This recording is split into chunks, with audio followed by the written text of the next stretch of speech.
Okay, here's the right side of a TN. Here's the exhaust system. Right here's the dump elbow I'm talking about. It's the outlet for the wastegate. This is a new style exhaust manifold with an elephant head, if you'll call it on that, rather than the stinger that comes out the back.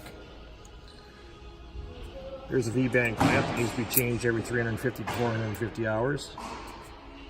Tailpipe support bracket, secondary. And support bracket for the scat hose so it doesn't rub on the cowling and chafe a hole through it and you lose all your manifold pressure. Here's the blister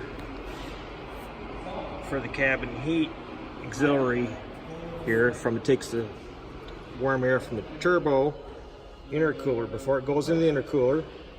Comes off here, goes into the seat blister, gets even more superheated and comes around and goes into the bottom of the air box.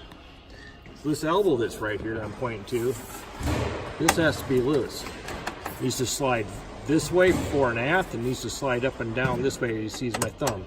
If it doesn't, it's going to lock up and it puts force right in this area here and it'll crack a section right into this tailpipe. So that has to be aligned properly. This outlet, it's got slotted brackets on it. It's adjustable here. It's also adjustable on the front up here. These have to be sideways, not vertical. We know it's going out of the hole, but it needs to be sideways so you can rotate this whole mechanism here correctly so you've got this free play in the proper location. And of course, this whole V-band clamp here, that's loose. If it's loose here, the tailpipe will rotate in this angle so you can actually kink it left and right and clock it into position.